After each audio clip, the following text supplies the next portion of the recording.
일꾼의 충성에 대해서 여러분과 은혜로 나누기를 원합니다.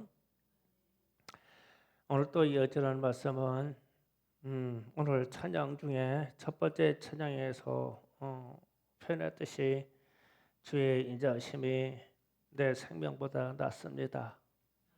주의 인자와 주님의 사랑이 내게 임한다면 내 생명을 내놓을 수도 있습니다.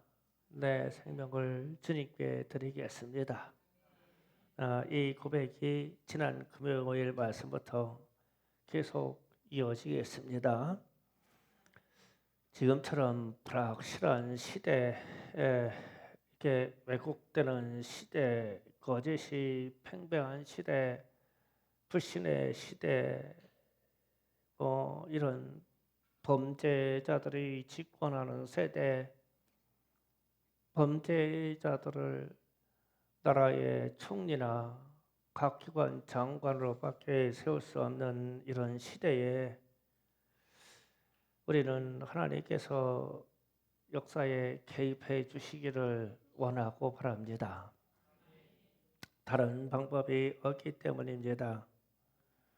어제 우리 학생들이 거룩한 방파제 동성애 반대 집회에 갔다 왔는데 한 30만 명이 넘게 모였대요.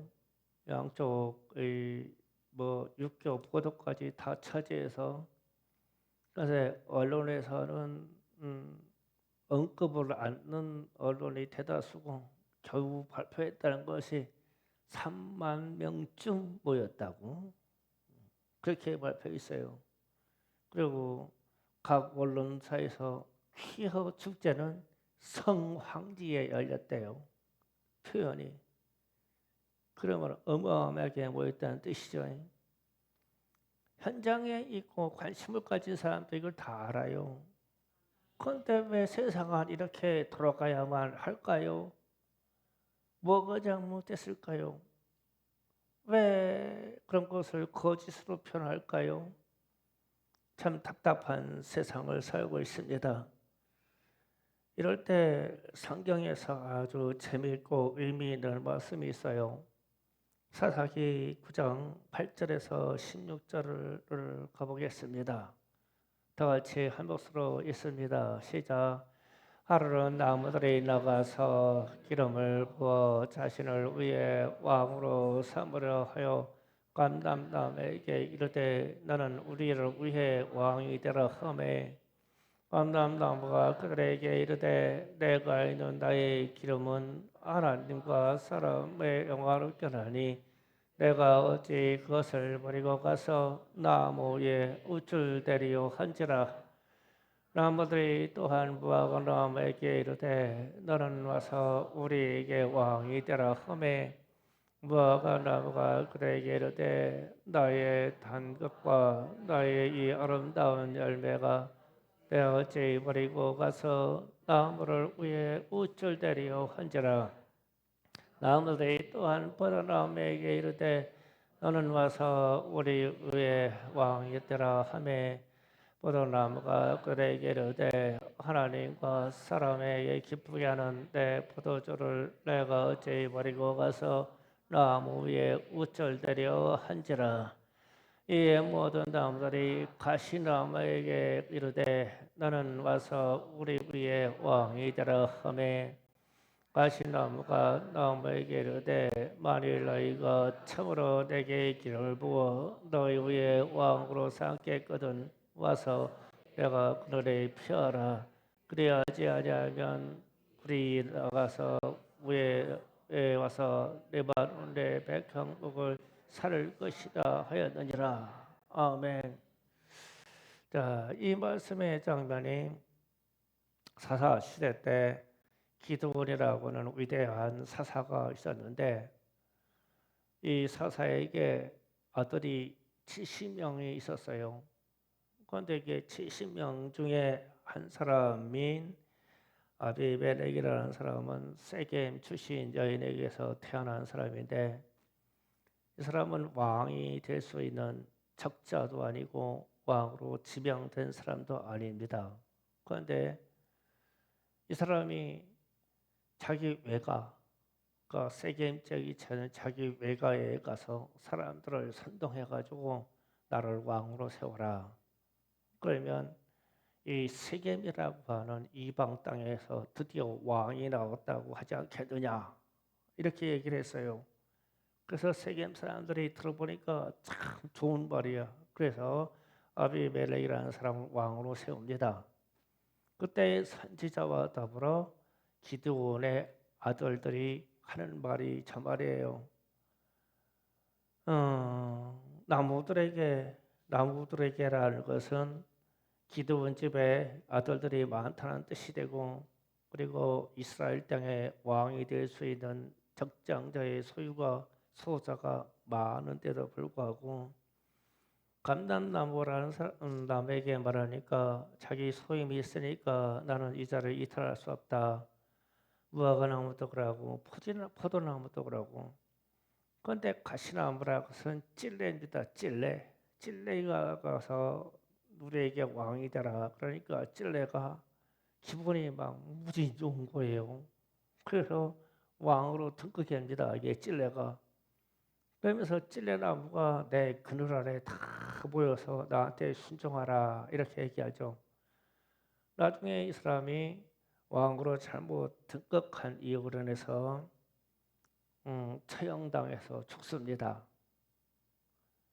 그러니까 왕이 대선을 안 될 사람이 왕이 된 거죠. 제가 왜 이 성경이라는 이 말씀을 이끌어내냐 하면 이런 세상에서 사는 것이 슬프고 괴롭습니다. 왜 당연한 것들을 반대해야 된다고 외쳐야 되는지 모르겠습니다. 그러니까 동성애하는 것은 안 된다는 게 당연한 거예요. 그런데 그거를 안 된다고 왜 외쳐야 되냐는 거예요. 동성애나 성범죄나 이런 범죄에 이런 인륜 대사에서 어긋나는 일이에요. 상식에서도 어긋나는 일인데 왜 이것을 입법하지 말라고 외쳐야 되냐고요. 그냥 놔둬도 되는 거를. 그러면 반대해서 참 이상한 세상, 헷갈린 세상에서는 이것을 입법해야 된다고 하는 이 지도자들과 정치가들이 있는데 이 사람들은 무화과나무입니까? 감람나무입니까? 찔레나무입니까? 그 질문을 던지는 거예요. 고작 찔레 정도밖에 되지 않을 사람들이라는 거예요. 그걸 또 우리가 뽑아놨으니 우리가 선거에서 뽑아놨잖아요. 그러면 우리도 찔레지 뭐야. 그래서 찔레나무를 세우면 찔레나무 그늘에 들어가기 때문에 찔려요. 그 당연한 것을 가지고 아니라고 외쳐야 되는 이런 깝깝한 시대에 우리가 살고 있으니 우리 갈 길이 뭐 경제를 살리자, 사회를 정화하자, 진짜 좋은 일들이 많이 있는데 어찌하다가 대한민국이 동성애나 등등 해가지고 차별금지법 이런 거 가지고 와서 30만이고 막 수차례에 걸쳐서 막 이걸 집회를 해야 되냐고.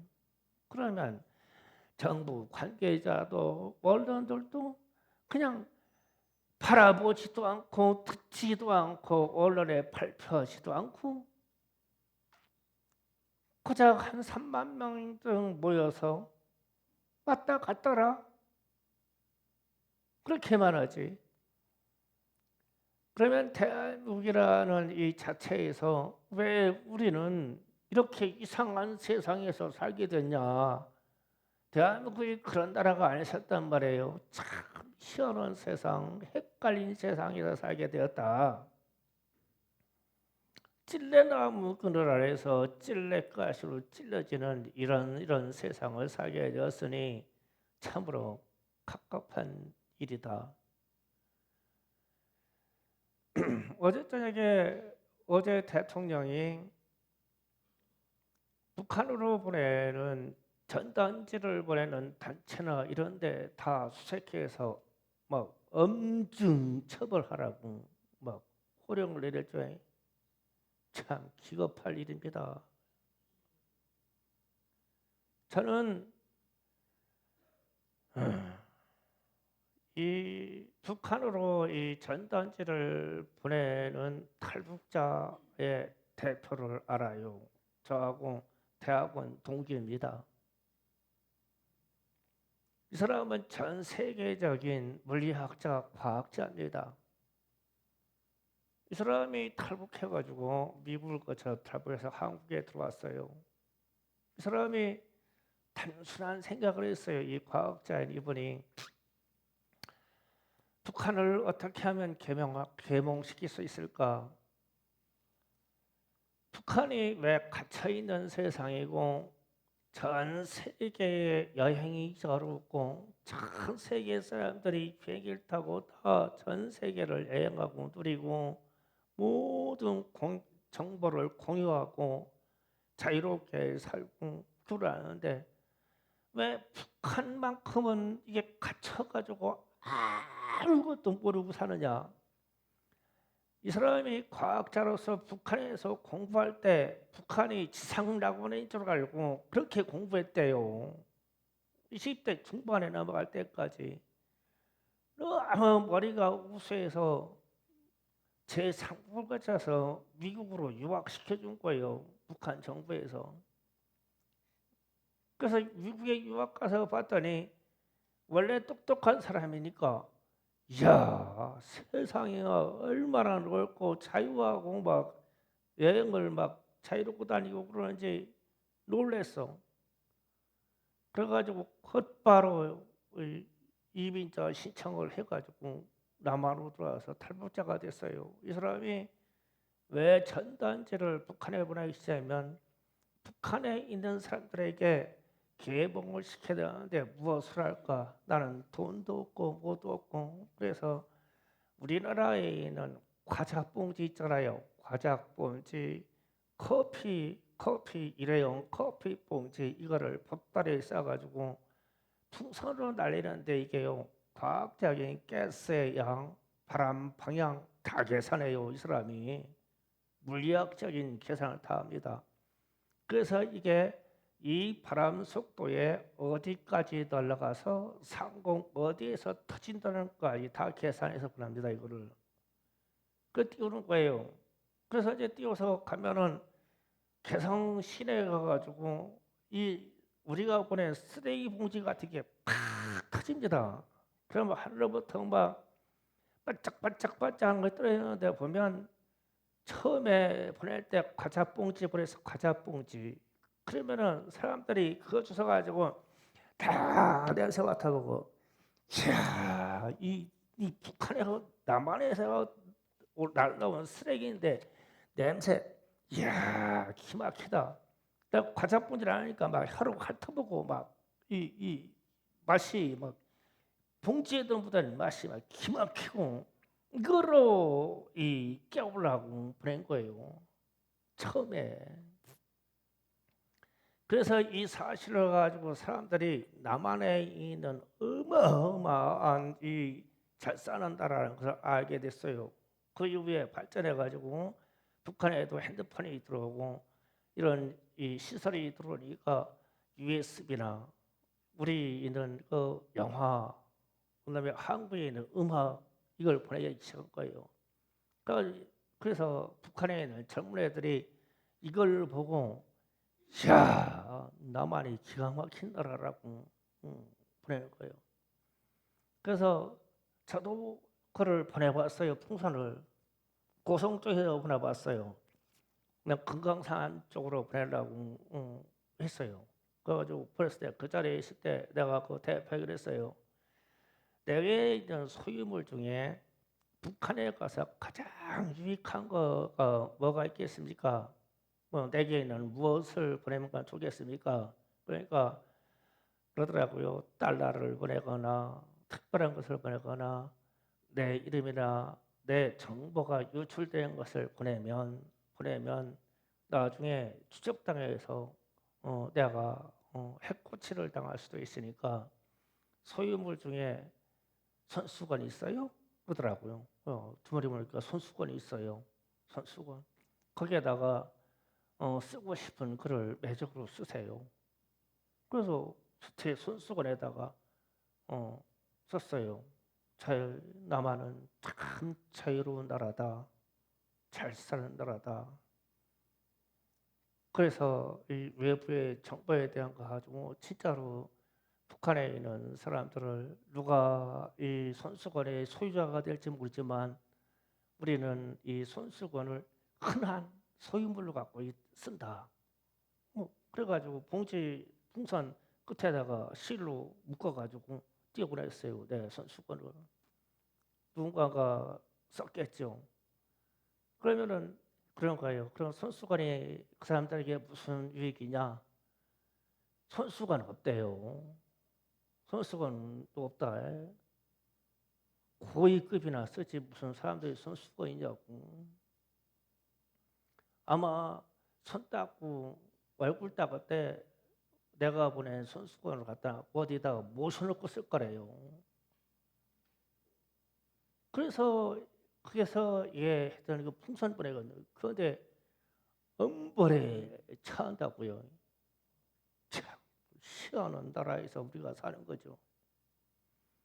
그래서 우리가 이 알지 못하는 이 세상에서 희한한 세상에서 속임을 당하고 이 안타까운 세상에서 사는 대한민국의 사람들이고 우리는 그런 지도자들을 그런 국회의원을 그런 대통령을 우리 손으로 뽑아서 세우는 이런 희한한 세상에서 살고 있어요. 딜레마에 빠져 있어요 우리가요. 그러면서 우리가 하는 말이 기독교인들에게 맡은 사람은 할 것이 충성이다. 오늘 주제 충성. 그래서 제가 좀 이자 계속 여러분에게 말합니다. 주의 인자하심이 내 생명보다 낫습니다 라고 했을 때 이 말을 함축적으로 표현할 수 있는 말이 충성이라는 말이구나. 그래서 지난주에 제가 충성이라는 대한 말을 극적으로 표현했어요. 한자로 충성이라는 것이 우리가 말하는 입구자인데 입구자에다가 칼을 입에다가 박아서 내 심장까지 거쳐지는 말이 충이라는 말이고 그렇게 됐을 때 하나님의 말씀을 이루어 드리는 것이 충성이라는 말이다. 그러면 충성이라는 말은 믿음이라는 말하고 동의라는 말이에요. 충성이건 믿음이에요. 이런 동일한 말을 갖고 있는 이 충성교회 이 위대한 이름을 가지고 있어요 우리가요. 그래서 우리에게 심정 속에 이 나라와 민족과 전 세계적인 이들과 성경에서 나오는 주님의 이들이 내 심령에서 막 이 열망으로 막 태워져서 솟구쳐 내려게 기도해야 돼요. 지금은 기도가 무슨 헛된 기도, 뭐 주시옵소서, 이런 기도가 유치한 시대가 되어버렸어요. 하나님의 나라와 앞으로 오실 주님의 오실 이것을 예비하기 위해서 찰짤한 내가 먹고 사는 거 이거 가지고 막 벌벌 떠는 기도는요 이미 지나갔어요. 우리는 진짜 지금 풍성하게 살아요. 세계 여행 같은데 동남아 쪽이나 중동 쪽에 가봐요. 우리는요 우리 청년들이 지금 집안에서요 취업으로 나오질 않아요. 그러나 지금 중앙아시아 이쪽 있는 사람들이 한국에 들어와가지고요 괜찮아요 식당 일이고 막 이 뜨거운 데서 지금 하우스에서 생산하는 일 다 외국인들이 하고 있죠. 이 사람들은요 이 직업 그 나라는 이런 직업도 없어. 그래가지고 막 한국으로 다 가는 거예요. 우리 애들은 뭐 하고 있어요? 좀 게임하고 다 빠져 있지. 우리는 지금 망해가고 있어요. 이미 우리 청소년을 통해서 노동력이 없어요. 일 안 해요. 막 동남아에서 막 들어가지고 이사들 막 일 시켜주고 그냥 몇 푼만 준다고 그러면은요 목숨 내놓고 일하죠. 우리는 이런 시대에 살고 있어요. 지금 이상한 시대에 막 세상에 얼마나 지금 우리가 부족하고 가지고 있는 게 많은지 몰라요. 그런데 이게 감사가 없고 이상한 정치와 이상한 통치와 이상한 번영들이 이 땅에 세워져 가지고 스스로 망하는 길로 지금 들어가고 있다고요. 그럼 이럴 때 우리 기독교인들이 할 수 있는 것이 충성이라는 말인데, 그러면 고린도전서를 4장에서 나오는 충성이라는 사람의 두 가지 직분자에 대한 이야기가 나와요. 4장 1절에서 보면 사람이 마땅히 우리를 그리스도의 일꾼이요, 여기서만 일꾼이라는 말을 하고 하나님의 비밀을 맡은 자로 여길지어다. 맡은 자라고는 두 단어가 나와요. 이게 문제예요. 일꾼이라는 말은 헬라어로 말할 때 히페레타스라는 말입니다. 그런데 이 말이 무슨 말이냐면 배 밑창에서 노젓는 노예를 뜻해요. 일꾼. 그러면은 지금 세상에서는 우리가 이게 이해가 안 가요. 여러분이 노량해전 그 영화를 봤을 거예요. 그러면은 이 이순신 장군이 타고 있는 함선이나 거북선이 뭐하러 움직여요? 동력이 뭡니까? 엔진이 달렸어요. 배 밑창에서 노젓는 사람으로 움직여요.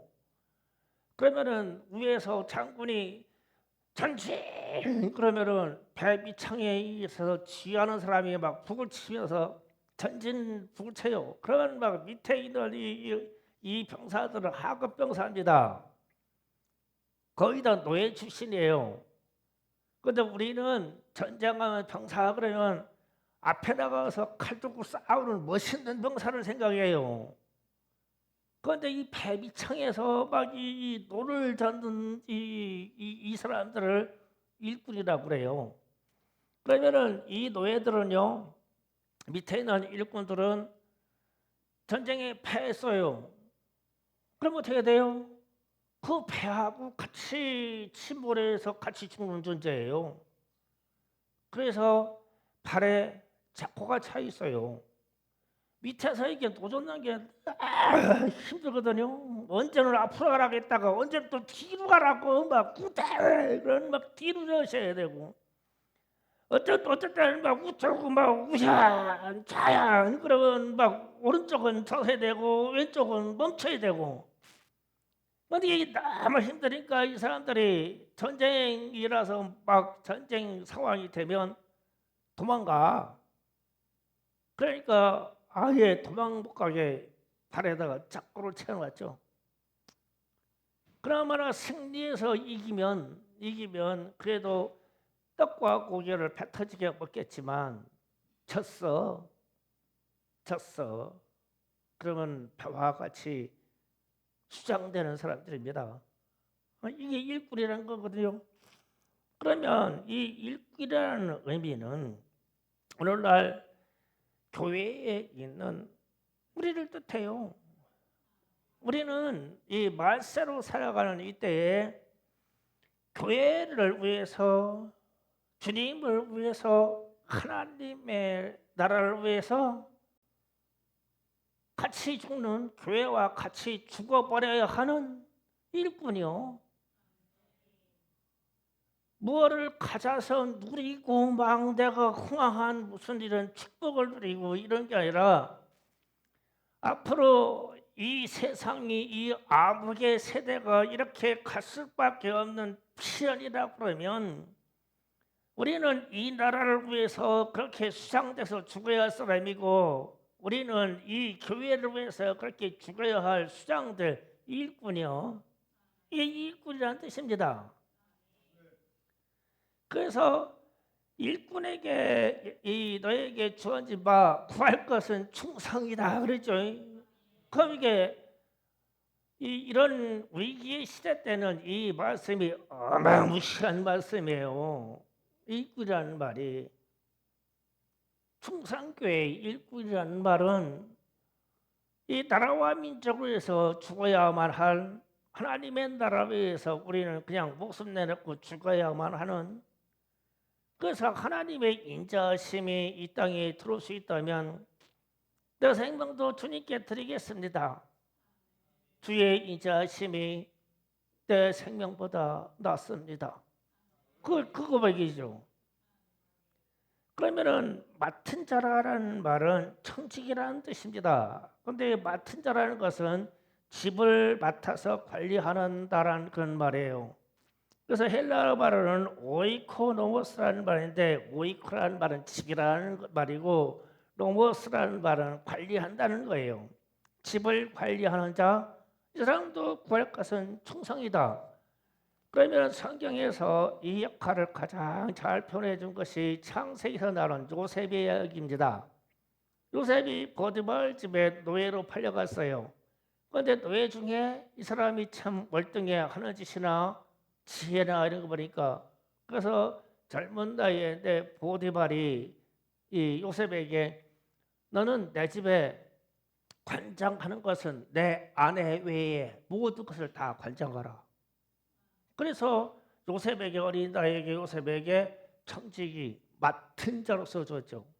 그냥 맡았으면, 집을 맡았으면 어떻게 돼요? 보디발에게 충성해야 되는 거예요. 그러니까 일꾼들의 수장이라는 뜻이 되죠. 그러면 우리도 일꾼과 청직의 사명을 가졌다면 우리에게 구할 것은 충성뿐이 없어요. 그래서 이 충성이라는 말이 요한계시록 2장 10절로 가면, 자, 다 같이 한번 읽어보겠습니다. 충성이라는 말입니다. 시작. 너희는 장차 받을 고난을 두려워하지 말라. 볼지어다 마귀가 장차 너희 가운데에서 몇 사람을 오게 던져 시험을 받게 하리니 너희가 10일 동안 환난을 받으리라. 내가 죽도록 충성하라. 그리하면 내게 생명의 멸관을 내게 주리라. 아멘. 죽도록 충성하라라는 말이 나옵니다. 그러면 이런 생각해 보세요. 본문 말씀에서 죽도록 충성하라는 말이 죽기 직전까지 충성해라 이 말이냐, 아니면 죽을 똥말똥 할 때까지 충성하라는 말이냐, 죽기까지 충성하라는 말이냐. 그 권세의 척에 후퇴할 수도 없고 물릴 수도 없는 말이에요. 우리는 죽을 똥말똥까지는 갈 수 있어요. 그 직전까지, 죽음 직전까지 갔다가 아이고 아니다 그래가지고 우리는 배교의 길로도 갈 수 있어요. 어떠한 고백의 일을, 신앙의 고백을 드렸는데 사회에 활달이 오고 이 사회에 억압이 오면 누구나 다 이건 아닌가 보다, 이게 회피하고 싶은 마음이 생기죠. 그러면 그때 내 마음의 갈등이 뭐라고 하는 거예요? 죽을 똥말똥.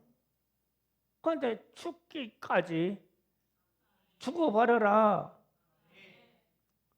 하나님의 인자하심과 하나님의 사랑을 얻기 위해서, 그것을 얻기 위해서 하나님의 사랑이 이 땅에 임한다면 내 생명보다 그게 낫습니다. 이 말은 죽는다는 뜻이죠. 그 죽는다고 하는 직전까지 갔다는 게 아니에요. 죽는다는 뜻이지. 그게 죽도록 충성하라는 말입니다.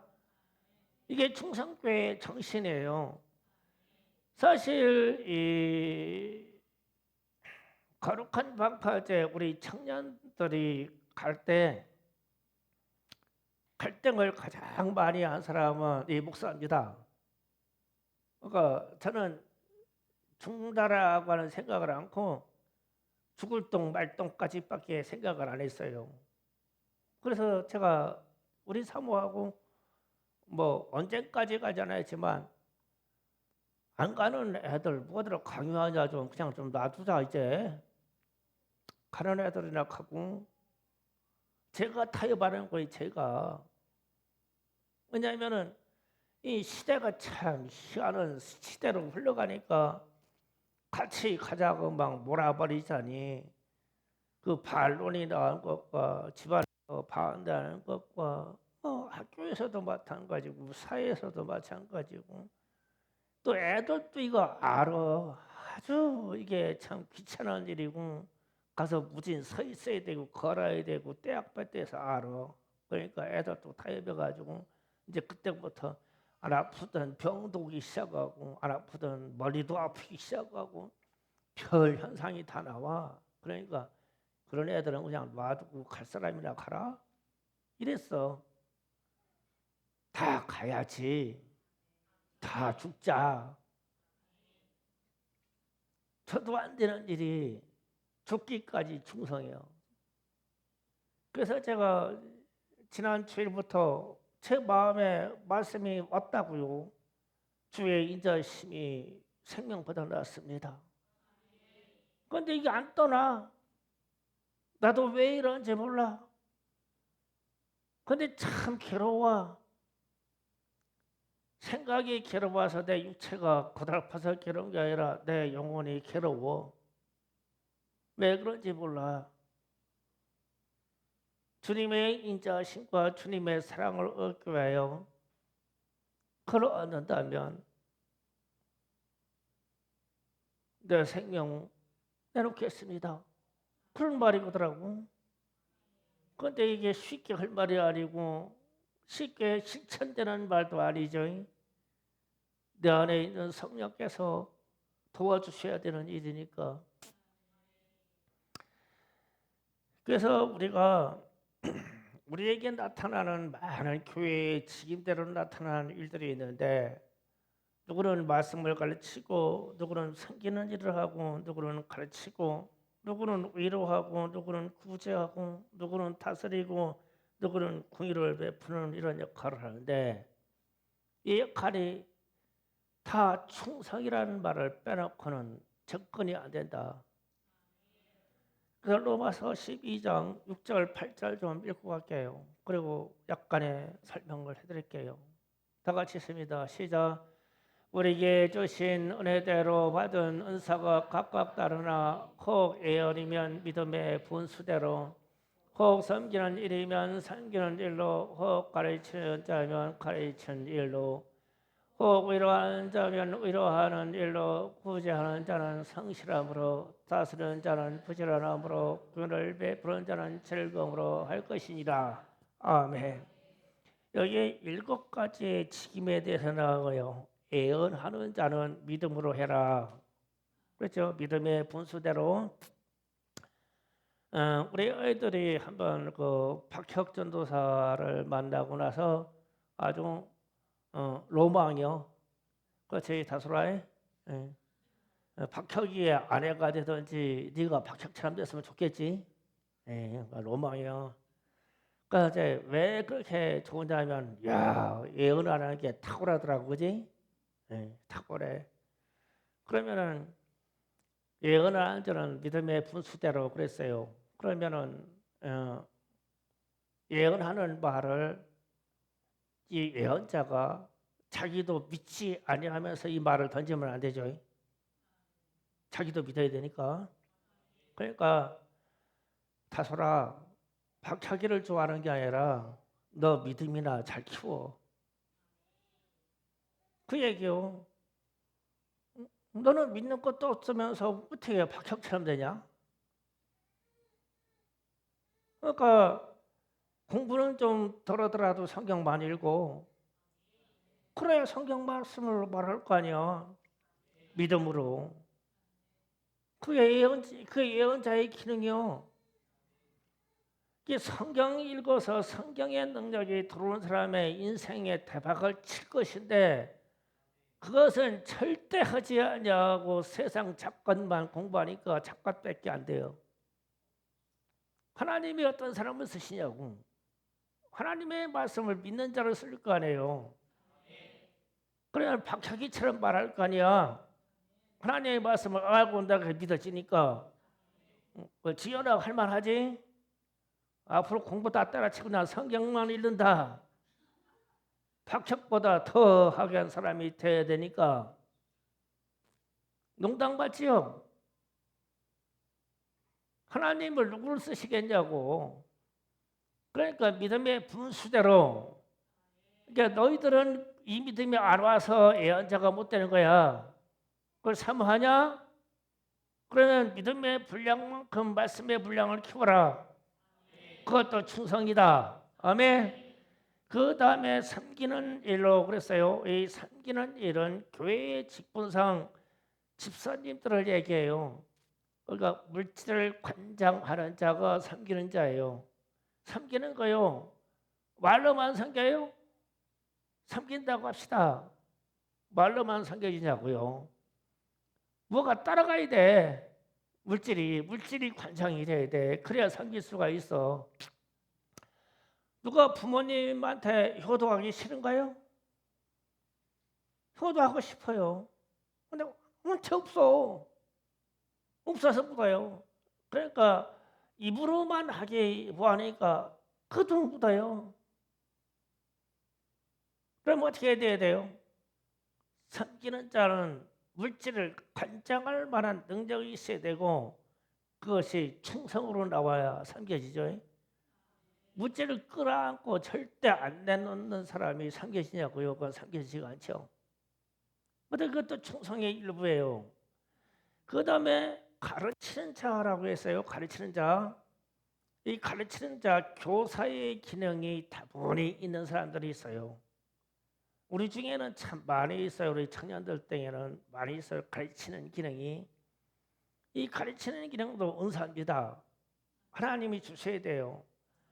아무리 머리에 많이 들어있어도 표현해낼 수가 없으면 교사가 못 돼요.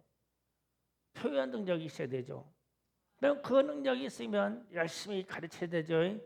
그러면 이런 사람도 충성이라고 하는 기능 속에 들어갑니다. 그냥 맡은 자요, 일꾼이니까요.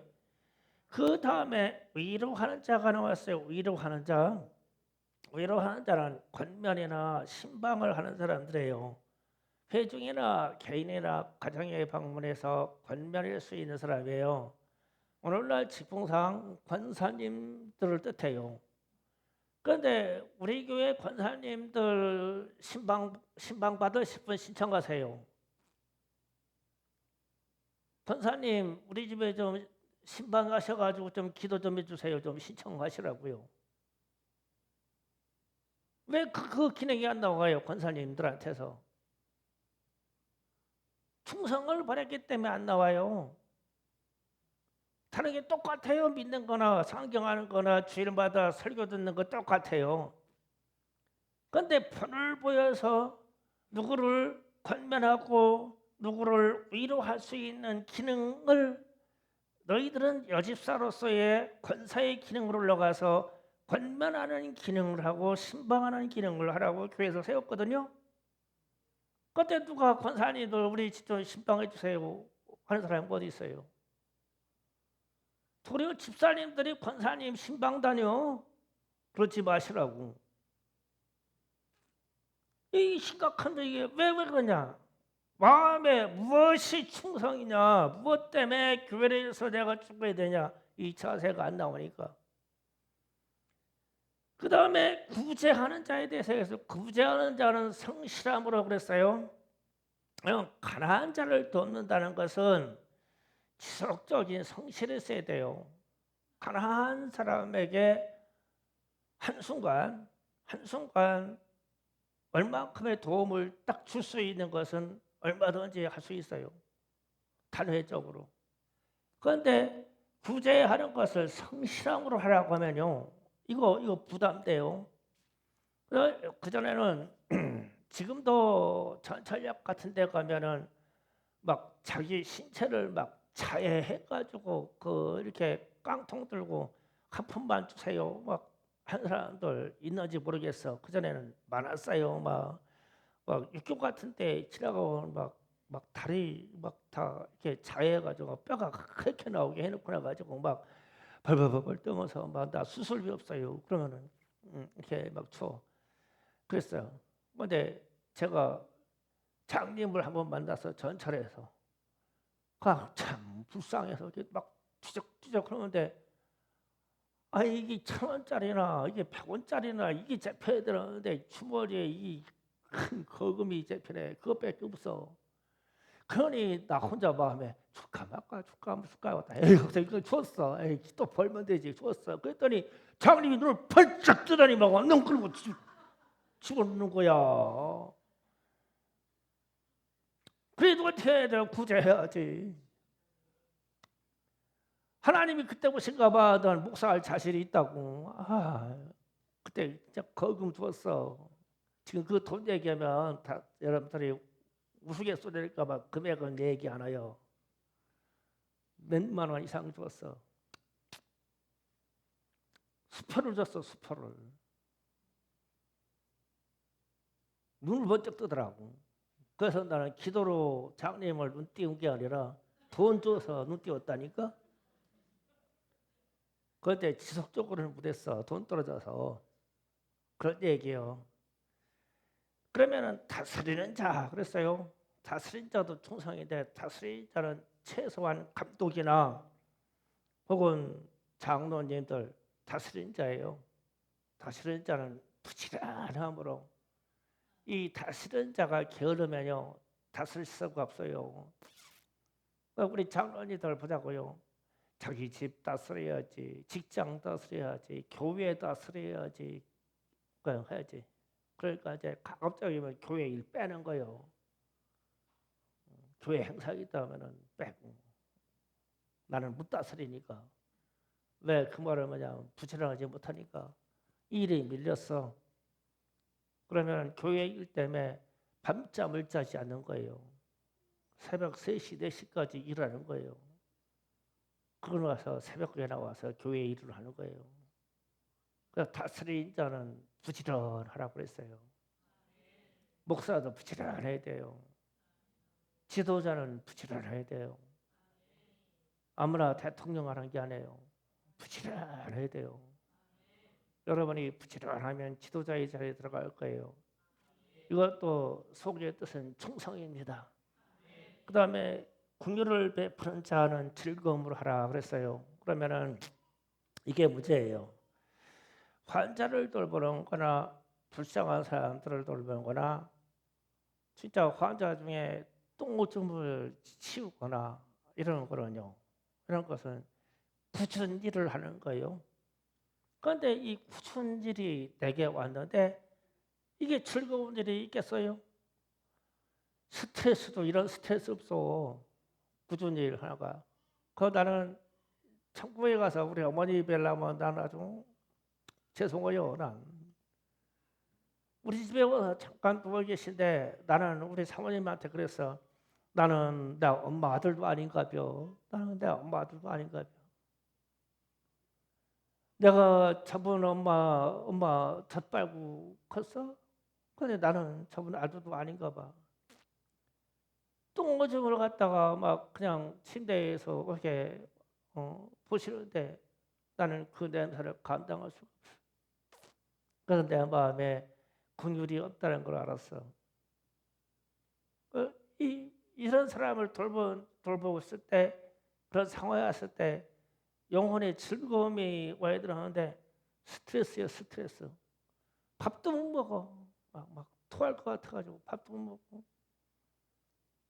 막 어머니 방만 열으면 막 냄새가 나가지고 막. 그래서 거기다 막 제습기 틀어놓고 막 환풍기 틀어놓고 막 공기정전기 틀어놓고 막 맨날 쐬고 닦고.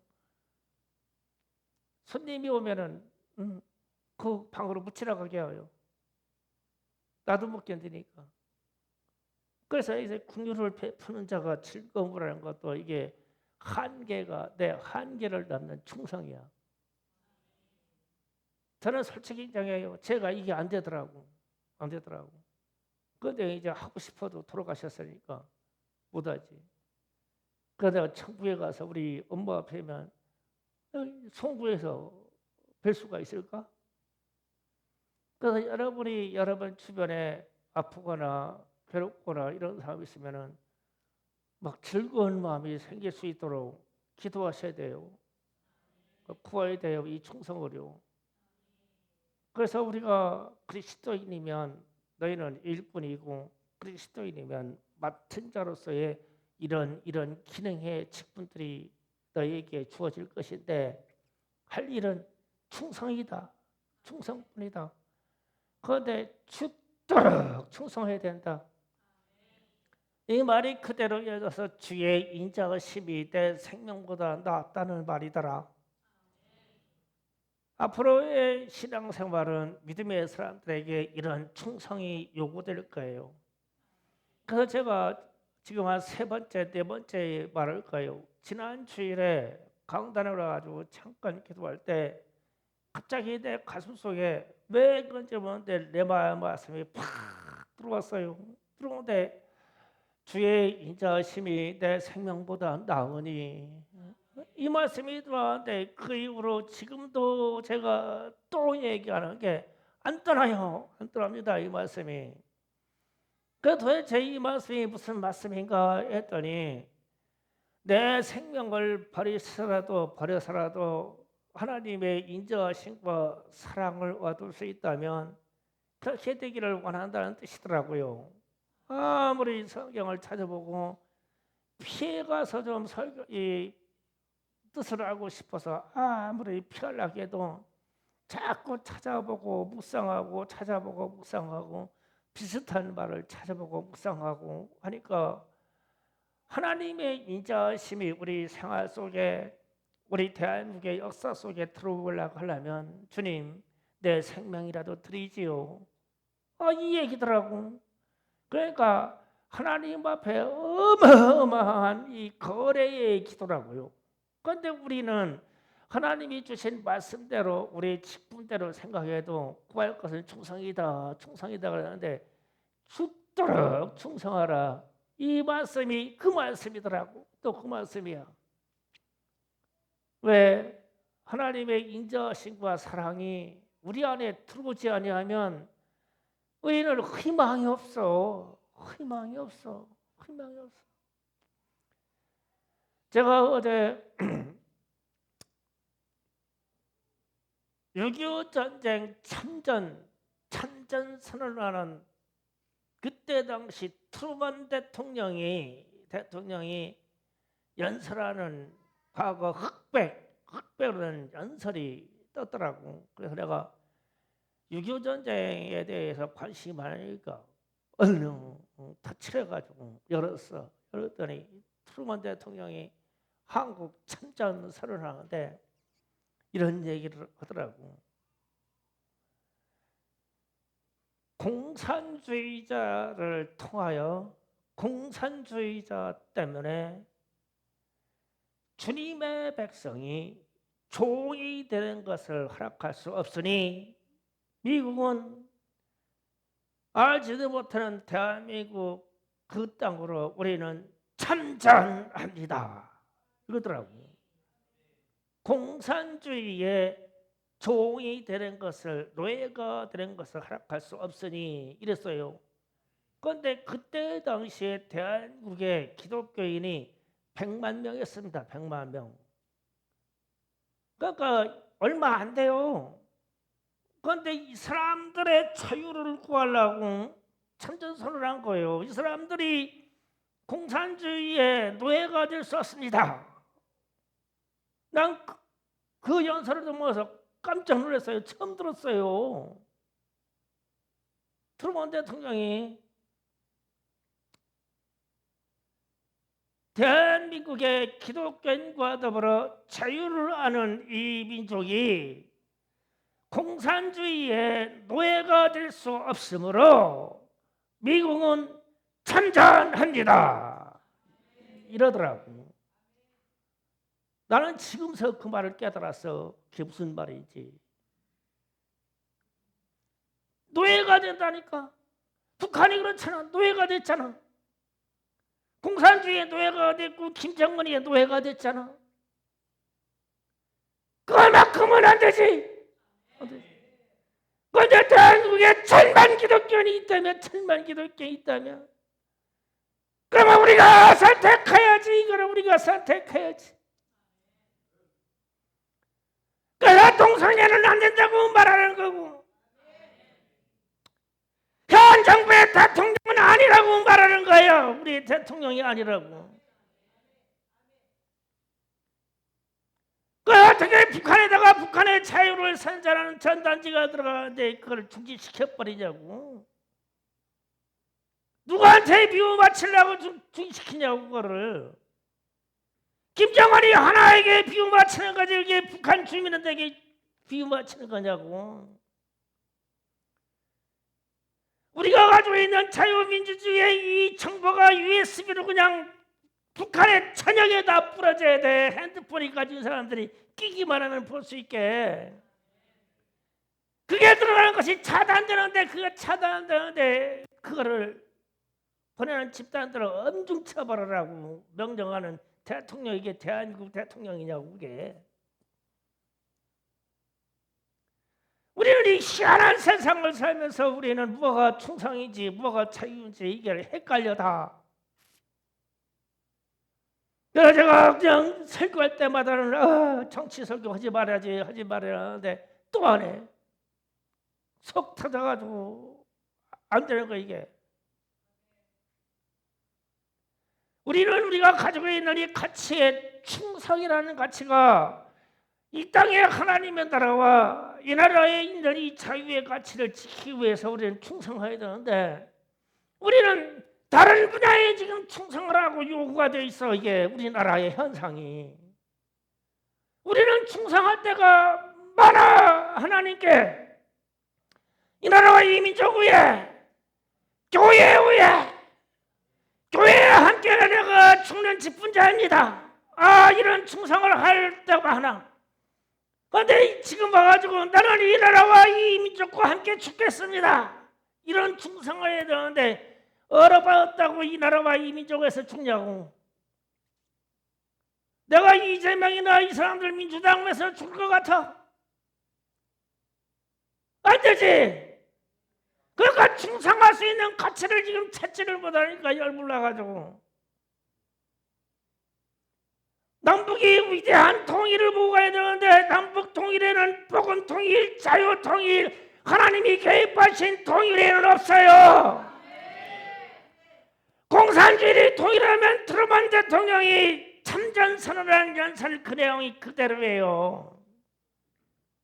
저 민족이 미개한 민족이 공산주의의 노예가 될 수 없으니 미국이 참전합니다.